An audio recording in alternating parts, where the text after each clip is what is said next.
So this is Amit Ranjan. और आज बहुत लोगों के क्वेश्चंस थे कि sir should we go for Jamia Millia Islamia और नॉट। जामिया मिलिया इस्लामिया, ये पहले बताता हूँ, ये जो यूनिवर्सिटी है दैट इज इन दिल्ली। ये आपके दिल्ली में ये यूनिवर्सिटी पड़ेगा, ठीक है।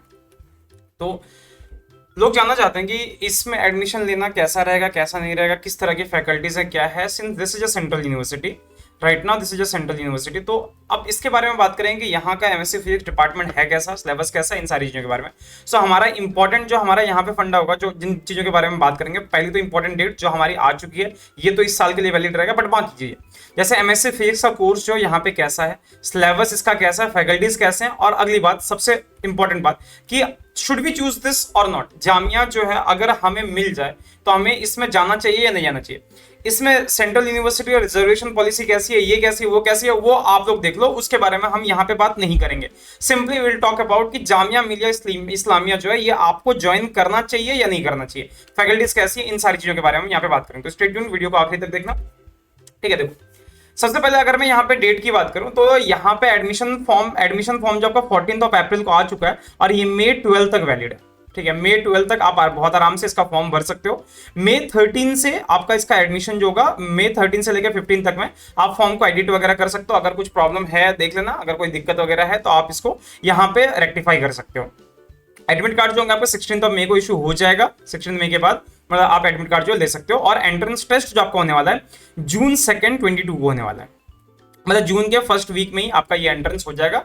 और उसके बाद सबसे इंपॉर्टेंट कि देखो, रिजल्ट जो है आपको फाइनल अपना रिजल्ट जो है अपने बीएससी का जो रिजल्ट है वो आपको सितंबर 30 तक आपको यहाँ पे प्रोड्यूस करना पड़ेगा, अदरवाइज आपका एडमिशन जो है वो कैंसिल हो जाएगा, ठीक है। तो ये बात होगी। आपको जाना है वेबसाइट रजिस्ट्रेशन वगैरह जो आपको इस यहाँ पे करना है, इस वाले लिंक पे मैं उसको डिस्क्रिप्शन बॉक्स में डाल दूंगा, आप जाके उसको रजिस्ट्रेशन वगैरह कर देना। तो ये होगी मोटा मोटी बातें। अब चलते हैं सीधा अपने फिजिक्स डिपार्टमेंट की तरफ। तो देखो, इन्होंने online admission for academic session आपका 22-23 का फॉर्म जो इन्होंने रिलीज कर दिया। ईमेल आईडी, फोन नंबर, ये सारी चीजें आपके पास होनी चाहिए। Email ID, phone number, scan photo, scan signature, credit card, net banking, ये आपका हो गया। पेमेंट के लिए आपको इनमें से कोई भी एक प्रोसेस जो कोई भी एक चीज आपके पास होनी चाहिए, ठीक है। बात ये यहां तक होगी।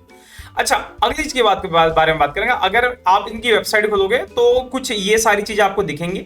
इनके एक एक चीज के बारे में बात करते हैं। सबसे पहले प्रोग्राम्स के बारे में बात करते हैं। तो बीएससी का है अपना, बट बीएससी से हमें उससे मतलब नहीं है, हम चलते हैं एमएससी की तरफ, ठीक है।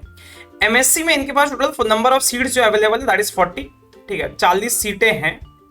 प्रोस्पेक्टस में आप देख सकते हो फीस कितनी जानी है, ये कितनी जानी है, ये सारी चीजें आप देख लेना, ये बात की बातें होंगी। अच्छा, ये तो हो गया। चलो यार, अगर मैं यहां पे सिलेबस की बात करूं जो कि सबसे ज्यादा इंपॉर्टेंट है, देखो इस यूनिवर्सिटी ने क्या किया है, मतलब इनका जो कोर सिलेबस है वो आप देख सकते हो। ये सब में यहाँ पे इन्होंने कोर लिखा हुआ है, कोर ये सारे कोर पेपर्स हैं। और ये जो आपका सीबी का मतलब हो गया चॉइस बेस्ड इलेक्टिव, तो ये आपका हो गया चॉइस बेस्ड इलेक्टिव। इसका फुल फॉर्म ये होता है, मतलब आप बेसिकली फर्स्ट सेमेस्टर से ही यहाँ पे अपने चॉइस के अकॉर्डिंग सब्जेक्ट जो है वो चूज कर सकते हो, ठीक है। लैब के क्रेडिट्स ज्यादा हैं और इनके जो क्रेडिट्स हैं वो एज कंपेयर टू लैब ये थोड़े से कम है, मतलब 6 क्रेडिट का है और ये सारे पेपर जो वो 4-4 क्रेडिट के हैं। उसके बाद यहाँ पे आपको दिख रहा होगा, एक आपको यहाँ पे दिख रहा होगा एससीसी, तो ये आपका होगा स्किल इनहेंसमेंट, आपका ये जो कोर्स हो जाता है, ये मतलब आपका बेसिकली एक्सपेरिमेंटल टेक्निक्स, इस तरह के जहां भी एससीसी टाइप के आपके कोर्सेज देखेंगे, मतलब समझ आना ये कहीं ना कहीं these are related to programming और समथिंग एल्स, ये इस तरह की चीजों से रिलेटेड होता है आपका, ठीक है। तो आप यहां पे देख सकते हो आपके कोर में quantum 1, mathematical, classical mechanics, electronics जो आपके चॉइस बेस्ड इलेक्टिव में आ रहा है, ठीक है। उसके बाद फिर ये आपका कंडेंस मैटर फिजिक्स, क्वांटम और इलेक्ट्रोडायनेमिक्स, और ये आपका मैथमेटिकल जो हो गया, ये 3 जो पेपर है, मेन जो ऊपर के 3 पेपर है, ये आपके कोर में आ गया। बाकी ये जो आ गया ये 2 आपके इलेक्टिव्स में आ गया। ये आपका स्किल इनहेंसमेंट कोर्स है, तो ये आपका है यहाँ पे, ठीक है। अच्छा, उसके बाद फिर थर्ड सेमेस्टर की अगर बात करें तो यहाँ पे atomic, nuclear, advanced topic in material science, lab 3 और न्यूमेरिकल एनालिसिस एंड प्रोग्रामिंग, तो ये आपका हो गया। ये यहाँ पे कुछ पेपर्स हैं आपके। और उसके बाद फिर उसके बाद फिर आपके ऑप्शनल वाले टॉपिक्स जो है, जैसे अगर आप लेजर एंड स्पेक्ट्रोस्कोपी में अगर आप जाओगे, देखो स्पेशलाइजेशन ये जो हो रहा है, स्पेशलाइजेशन जो इन्होंने दे रखा है, ये मेरे ख्याल से शायद थर्ड सेमेस्टर से दे रखा है। थर्ड सेमेस्टर के नीचे से ही आपका स्पेशलाइजेशन जो होता है वो स्टार्ट हो जाता है कि अगर आपने लेजर एंड स्पेक्ट्रोस्कोपी को एज एन स्पेशलाइजेशन लिया, जैसे यहां पे अगर आपने मटेरियल साइंस पे स्पेशलाइजेशन लिया, तो आपको ये 4 पेपर आपको कवर करने पड़ेंगे, ठीक है। स्पेशलाइजेशन बिल्कुल अलग हो जाएगा, ठीक है। और अगर आपने लेजर एंड स्पेक्ट्रोस्कोपी को स्पेशलाइजेशन लिया तो यहाँ पे ये 4-5 पेपर जो है ये आपको लेना कंपलसरी हो जाएगा। अगर आपने थ्योरी को स्पेशलाइजेशन ले रखा है तो इन दैट केस आपको ये 5 पेपर चूज करने पड़ेंगे, इन 5 पेपर में से आपको कुछ पढ़ना पड़ेगा, ठीक है। और अगर आपने इलेक्टिव्स की अगर बात करो तो ये देखो ये सारे आपके चॉइस बेस्ड इलेक्टिव जो है ये आपके दे रखे हैं, ठीक है। जीटीआर है, फोटोनिक्स है, कैरेक्टराइजेशन ऑफ मेटल्स है, ये सारी चीजें। अच्छा एक बात समझा देता हूं, देखो कोर सब्जेक्ट और इलेक्टिव्स में क्या डिफरेंस हो जाता है। देखो कोर सब्जेक्ट जो आपके हो गए बेसिकली ये ऐसे पेपर हैं जो आपको एमएससी फिजिक्स में पढ़ना ही पड़ेगा, आपको कंपलसरी है कि ये आपको लेना ही पड़ेगा। अच्छा जब दूसरे इलेक्टिव्स कोर्सेस आ गए, इलेक्टिव्स कोर्सेस में आपके पास ऑप्शन होते हैं कि आउट ऑफ सम इलेक्टिव्स कुछ इलेक्टिव जो आपके हैं उनमें से आप कौन से कोर्सेज चूज कर सकते हो। कोर पेपर कंपलसरीली आपको पढ़ना पड़ेगा, इलेक्टिव्स पेपर है वहां पे आपको ऑप्शन देखना पड़ेगा। आपको जिस फील्ड में इंटरेस्ट है, जहां पे आपको जिस फील्ड में स्पेशलाइजेशन वगैरह करना है, जिस फील्ड में आपको वर्क करना है पीएचडी ड्यूरिंग योर पीएचडी, आप उसके अकॉर्डिंग अपनी इलेक्टिव जो चूज कर सकते हो। और जामिया ने इस मामले में बहुत सही बैलेंस बना के रखा हुआ है, इनके कोर्सेज बहुत जबरदस्त है। जैसे इन्होंने जीटीआर दे रखा है, फोटोनिक्स का ये सारे स्पेशलाइजेशन पेपर है, ये सारे इलेक्टिव्स में आ रहा है, आप यहाँ पे देख सकते हैं। अगर उसके बाद फिर अगर आपका मटेरियल साइंस में स्पेशलाइजेशन है तो 4th सेमेस्टर में आपको ये सारे पेपर पढ़ने पड़ेंगे। तो ये आप देख सकते हो सिलेबस इनका काफी ज्यादा बैलेंस्ड है, ठीक है। मतलब आपका ये हो गया कि अगर आप चाहो तो आपका MSc first semester first year में ही आपका ऑलमोस्ट इतना सिलेबस कवर हो जाएगा कि आप बहुत आराम से नेट जेआरएफ जो क्लियर कर सकते हो। नेट जेआरएफ के अकॉर्डिंग इन्होंने सिलेबस डिजाइन किया और मैंने सिलेबस देखा इनका सिलेबस जो है इन्होंने एकदम एग्जैक्टली नेट जेआरएफ के अकॉर्डिंग जो फर्स्ट और सेकंड सेमेस्टर का सिलेबस जो उसी तरह से रखा है। कुछ सब्जेक्ट्स हैं जैसे कुछ स्पेशलाइजेशन में है जिनका शायद आपको यूज ना पड़े नेट जेआरएफ में, बट स्टिल यार इतना तो पढ़ना ही पड़ेगा ताकि आपका नेट जेआरएफ जो आराम से क्लियर हो जाए। ये बात होगी।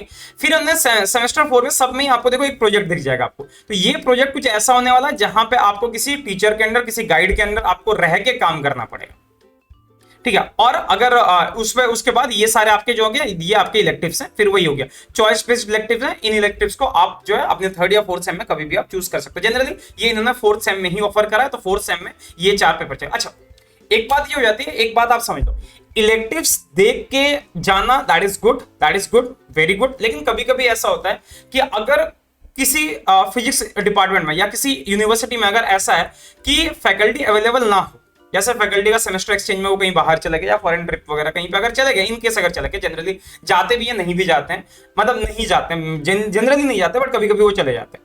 तो अगर ऐसा हो गया टीचर की तबीयत खराब होगी, उस केस में ऐसा होता है कि एक पूरा इलेक्टिव जो होता है वो रह जाता है, उस इलेक्टिव की पढ़ाई उस सेमेस्टर में नहीं होती है, ठीक है। तो ये तो यार बहुत बहुत स्पेशल केस है, बहुत ही अलग कोर्स है, बट जिस हिसाब से इन लोगों का सिलेबस डिजाइन है that is very good, that is extremely बहुत ही बढ़िया, बहुत अच्छे तरीके से बैलेंस्ड है। और जैसी इनकी फैकल्टीज है, अगर मैं आपको फैकल्टीज दिखाऊं तो फैकल्टी मेरे ख्याल से टोटल 16 या 17 टीचर हैं, 1 2 3 4 5 6 इधर हो गए और यहाँ पे 7 13 और यहाँ पे आपका हो गया 5 या 6 ऐसे ही, हम 13 और 7 मतलब 20 के आसपास फैकल्टीज हैं। And I think it is 20 नहीं है, इनको शायद मैंने दोबारा काउंट कर लिया, इनको दोबारा काउंट कर लिया, तो लगभग लगा दो 16-17 के आसपास फैकल्टीज हैं।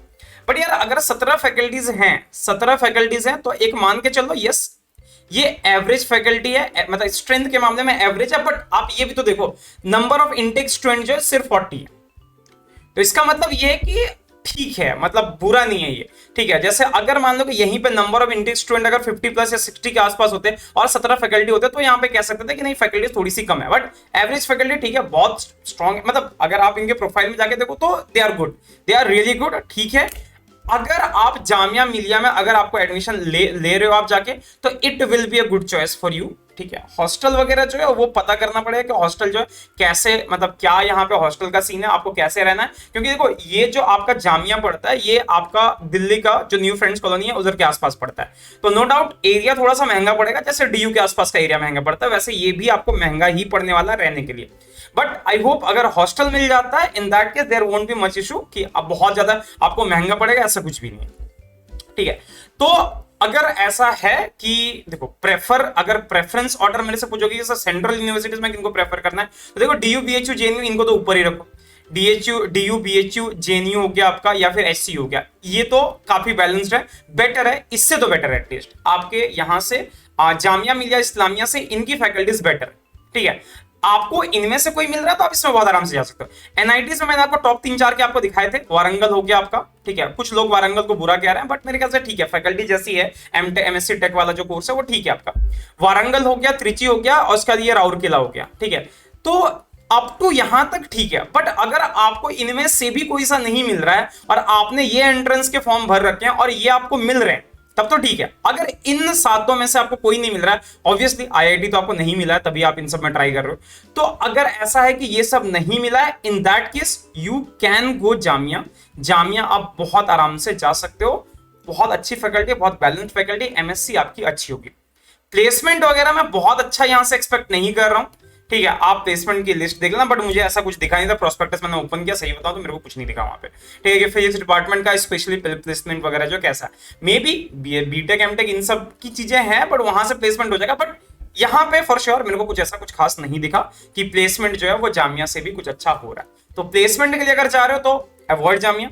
एमएससी के लिए पढ़ने के लिए जा रहे हो, अगर अच्छी एजुकेशन चाहिए, अच्छे तरीके से पढ़ना है, ठीक है, दिल्ली में रहना है, in that case you can prefer Jamia over ये जो आखिरी वाले जो एनआईटीज है, 3-4 एनआईटी को छोड़ के जो बाकी एनआईटीज है उनको छोड़ के आप जामिया मिलिया को प्रेफर कर सकते हो, ठीक है। जैसे ये आ गया जमशेदपुर वगैरह हो गया, जमशेदपुर एनआईटी जमशेदपुर है, या फिर एनआईटी सिक्किम, इधर उधर कहाँ नए नए खुले हुए हैं, उनसे बेटर कि आप जामिया को प्रेफर कर सकते हो, ठीक है।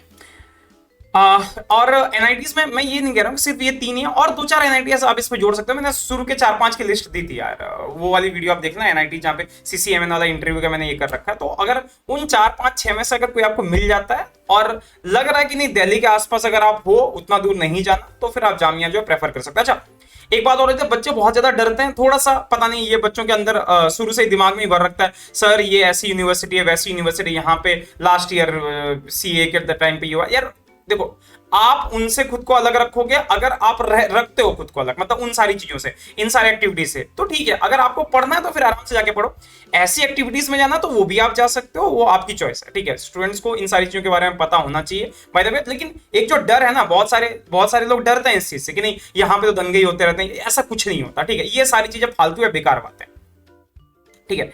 चीजों से जिस तरह से जैसे जेएनयू के बारे में मैंने ये बात बताई थी यार, अब देखो पॉलिटिक्स, स्टूडेंट पॉलिटिक्स ये हर जगह, ठीक है, जेएनयू में, डीयू में, बीएचयू में, और ये बुरी चीज नहीं है। स्टूडेंट पॉलिटिक्स होना चाहिए, ठीक है, स्टूडेंट पॉलिटिक्स का होना जरूरी है, ठीक है। तो बातें ये होगी कि आप उसके अकॉर्डिंग जो है यहाँ पे चूज कर सकते हो कि आपको कौन सी यूनिवर्सिटी प्रेफर करनी है, कौन सी नहीं करनी है।